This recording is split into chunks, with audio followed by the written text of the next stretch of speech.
ଏକ ଜଙ୍ଗଲରେ ଲୁସିପାରା ତା ଝିଅ ଟିକି ଚଢ଼େଇ ସହ ରହୁଥିଲା। ତା ସ୍ୱାମୀର ମୃତ୍ୟୁ ଏକ ବସ୍ ଦୁର୍ଘଟଣାରେ ହେଇଥିଲା।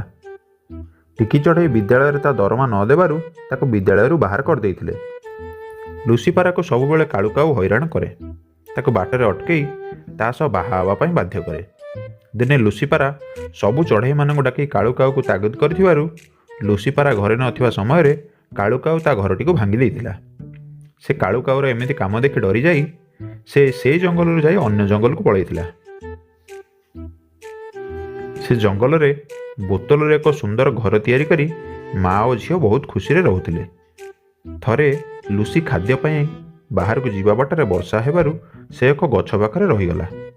ହେଲେ ସେଠି ଏକ ଚିଲ ବସିଥିବାର ସେ ଜାଣିନଥିଲା। ସେ ଚିଲ ଲୁସିପାରାକୁ ଖାଇବାକୁ କହିବାରୁ ଲୁସିପାରା ଏକ ଉପାୟ ଚିନ୍ତା କରି ତାକୁ କହିଲା, ମୋତେ କାଉ ଖାଇବ ବୋଲି ଅଛି। ଯଦି ତମେ କାଉକୁ ମାରିପାର ତେବେ ମୋତେ ଖାଇବ, ଅନ୍ୟଥା ମୁଁ ଚାଲିଲି କାଉ ପାଖକୁ।